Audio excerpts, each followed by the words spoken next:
Welcome, Aquarius, to your in-depth monthly astrology overview and zodiac forecast for June 2026 for the ascendant, the sun, or the moon. Going to share the big themes of the month ahead, first of all. Then on screen, your event chart as we go into June always provides an important backdrop.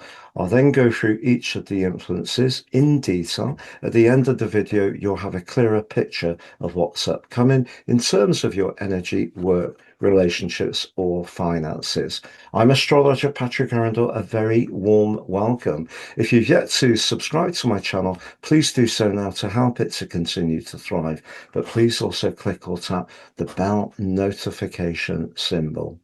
It's a month of three big shifts. It begins with a cluster of energy urging you to showcase your innate talent and unique creativity. But if you're not quite sure you're on the right track, that is a question you may need to answer early on.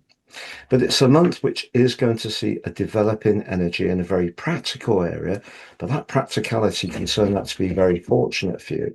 But if you are wanting to get a little bit more in shape, get your life a bit more structured, be a bit more virtuous, I know it doesn't sound very sexy, but if you do want to do that, there's plenty of opportunities to do so. But it's also a month when a lot of positive things can happen around relationships of all kinds, with Venus, the planet of relating, but also the wonderful Jupiter moving into your opposite sign and immediately giving you a tremendous buzz. And also Mars, the planet of action, moves to connect with your modern ruler on the 28th, 29th in an electric way, which could bring the cosmic curtain down on June in a potentially exciting manner when it comes to your social interaction. So on the screen is your event chart. As May came to a close, we have the blue moon. So that's a full moon. And it was in Sagittarius, very much a truth seeker and freedom lover, the 11th house. That's your long-term plan. Uranus, your modern ruler, the sun, and initially early on the first, Mercury, all in the part of your chart to do with showcasing your talent. But if you do feel you're not quite in touch or managing your talent as well as you would like, and you are getting a bit too caught up in other people's expectations, it's a good time to realign, particularly as Uranus is in a clash with the North and South nodes as we come into this month. So they're really asking you to be mindful of life foundations, values, and money. But Uranus could push you in some ways to be more experimental and have the confidence to break out of anything that is too formulaic. But if you are enjoying what you're doing, there's a great opportunity, Aquarius, to really get the foundations of that working even better, because Saturn and the Sun forge an awesome alliance through the first week. And your words can really carry conviction, and people will know that what you mean is truly what you say. However, ironically, if you work in an environment where you don't feel there is much encouragement or appreciation, Venus in a square with Saturn early on could make you think about whether it might be time for a bit of a change. Now, we do have uh, a lot of energy developing this month, but one of the most interesting ones is Mercury, because it moves later on the first out of your fifth house and into that sixth house. Now, sixth house energy has an echo of Virgo, so it can be about precision, but the host is the nurturing sign of Cancer, which is ruled by the moon.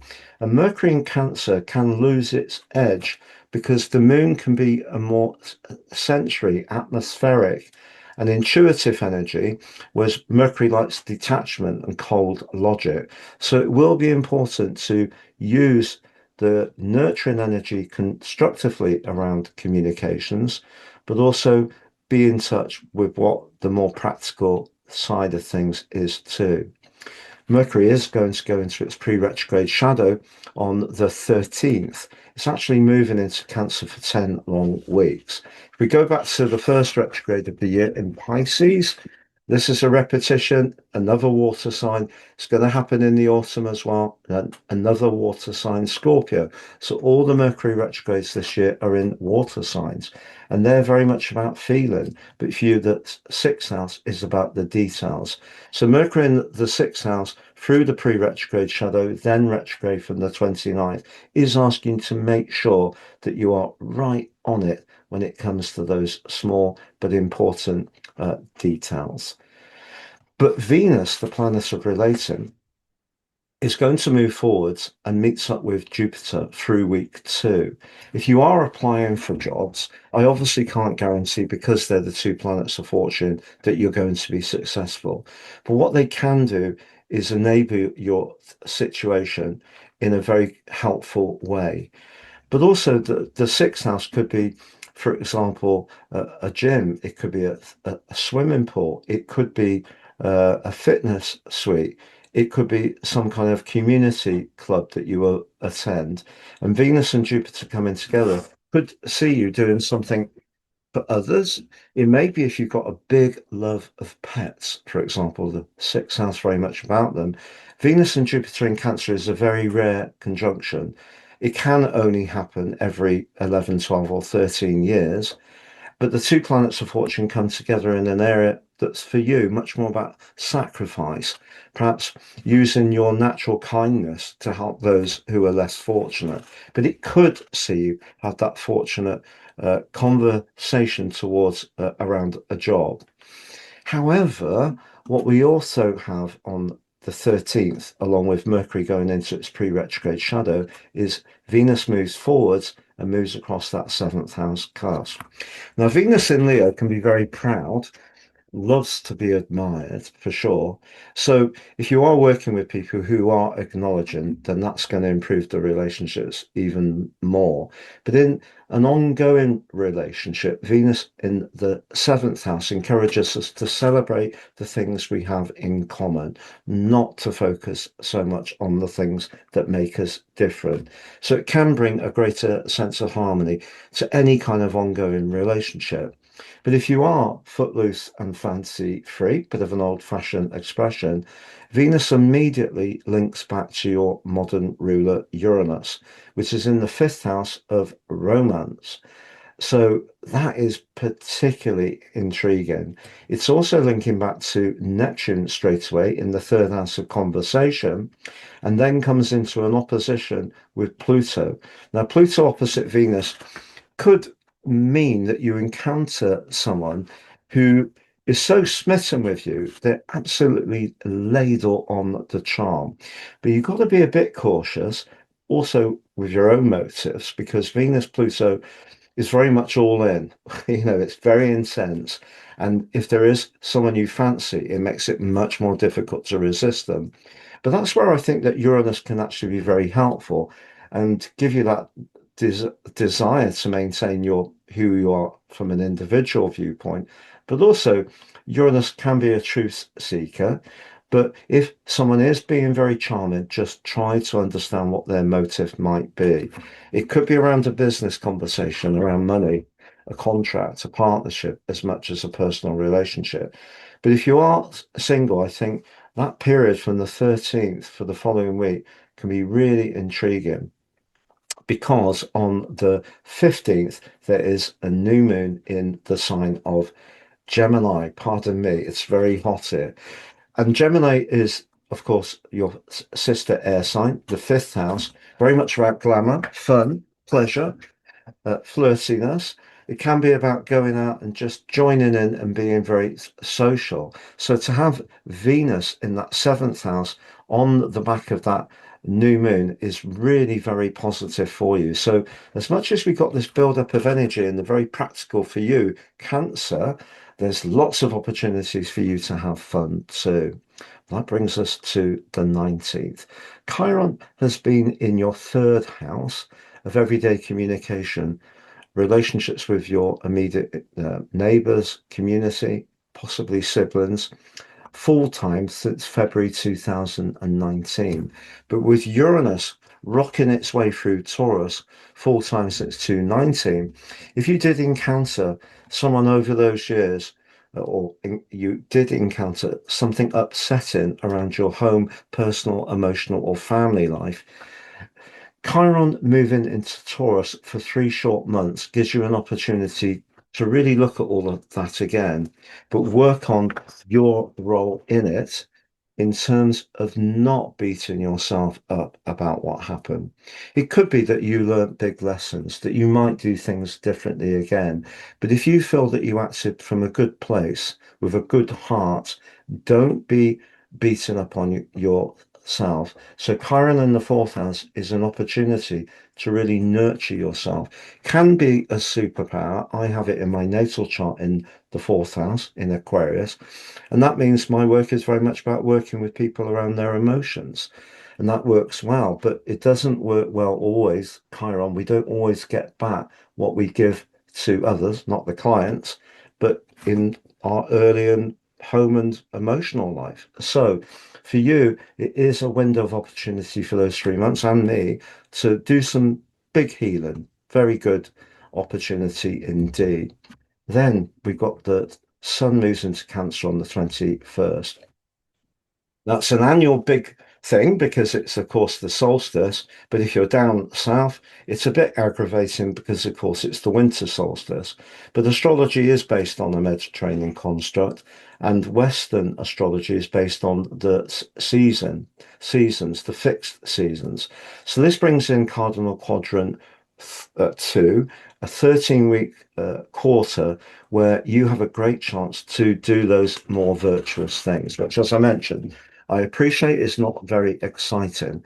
But for example, if you are wanting to uh, be a bit more aware of what you're eating, drinking, sleep, rest, exercise, um, where you may be, where you have obligations and responsibilities, it can be a very productive time. And remember, you do have that brilliant ignited relationship sector with Venus, really very good as well. So I think the best of relationships is where we are a bit sacrifice and where we do help one another.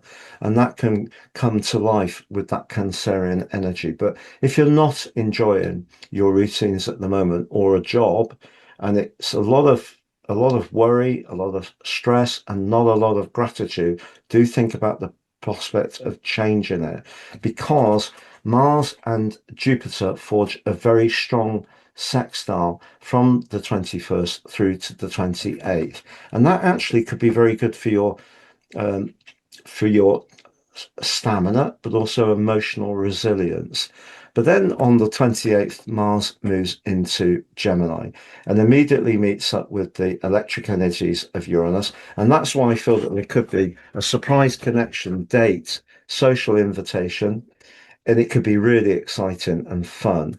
But we also have on the 29th, the full moon in the practical Capricorn, and Mercury goes retrograde in Cancer. So Capricorn for you is the 12th house. It's more about the psychological domain. So as you come to the end of this month, with all that sixth house energy, suggesting that, you can get things working better. It's applying your conscientiousness in the right situations. But if you still feel that you're doing a lot more giving than getting, I think that full moon, Mercury going retrograde, but Mars applying to Uranus, is suggesting that maybe you should do something quickly and radically to seize control. Because if it is too ill-adjusted, if you are being too sacrificing and it's draining you, do think about how you can change things. But Jupiter moving into your sector of relation on the 30th, coming into the same sign as Venus, and it also starts to repeat some of those aspects just right at the end of the month. It will show up much more in the early part of July, to be honest, and it's going to be tremendously exciting. But over the next year, I think Jupiter can bring some really bright blessings around relationships. Jupiter, through its journey through Cancer, got off to a tough start because it was afflicted by Saturn. But Jupiter this time is going to meet a lovely sextile to Uranus, a lovely trine to Neptune, and that's very spiritual. So I would say you've got a lot to look forward to around all sorts of connections over the next 13 months. I'm going to summarize all of this now, Aquarius, across energy, work, relationships, and finances. But just to say, I've reduced the price of my personal horoscope reports. Used to be for a long time, buy two, get 30% off. It's now buy one, get three. Why? Because the cost of living, and I know that people are feeling that. So the one you buy is your life roadmap report, helps us to understand the patterns that are playing out in our lives, get a more intimate understanding of them, and work with that energy better future forwards.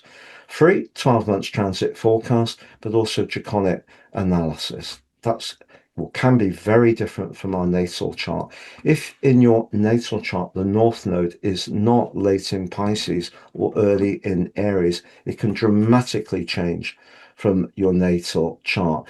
And draconic astrology helps us to understand astrology itself, ourselves, and life in a deeper, more profound way. Please see the link below for more. So, if you've yet to watch at the time of watching this, your Gemini season forecast, please check that out. If you've yet to watch your Mars in Taurus 6-week forecast, please check that out. If you'd like to work with me one-to-one, it'd be an absolute pleasure. I work with people the world over, every single continent now. And please see my testimonials below. And if you have yet to sign up for your free daily written horoscope fired to your device each morning for your early day celestial pit stop, please do that. I do feel, I've been saying on all the videos, that I think people can be a bit sniffy about daily horoscope, particularly people who are very much into natal astrology. But do you know, we're plotting where the planets are moving each day, and I feel they're written well, and it gives us extra intel to navigate life on our terms. It doesn't tell us what to do, and it won't make 1/12 of the population have the same kind of day. I'm just showing where the planets are. It's what people do with that information that really counts. So, to summarize, as far as your work is concerned, I think if you work in an environment where there is respect for what you do, this could be a good month. If there's not, I think there may be a need for a rethink, and you may need to be bolder about how you go about that. But I think your physical well-being can improve this month. But when we get to the end of the month and that full moon, if something is still out of kilter in terms of the give and get, it will be draining you emotionally and spiritually as much as physically. So do be mindful of that. As far as work is concerned, if you are a creative and you are given a carte blanche to express that, I think there's lots of opportunities to thrive. But if there's a tense work relationship, that could be something that makes you think about, is a change needed? As the month goes on, however, your relationship sector absolutely sparkles with possibility. So even if there is an unfortunate or a cool moment with Venus and Saturn in that square at the start of the month, recovery is possible and in quite a spectacular way. And if you are wanting to connect more with people, that is possible through week 2. But for sure, it is a month to perhaps be a bit more mindful of your well-being. But then, as far as money is concerned, the dirty lucre, the fifth house energy of Uranus and the Sun can be about speculation. And with that Mars application, planet of risk, to Uranus as the month comes to a close, you might decide to go for it, but make sure the detail is really clear with Mercury in a tricky zodiac sign for you, but also in that pre-retrograde shadow from the 13th and retrograde from the 29th. It's been a pleasure being with you, Aquarius. Look forward to seeing you again soon. Have a great June and bye.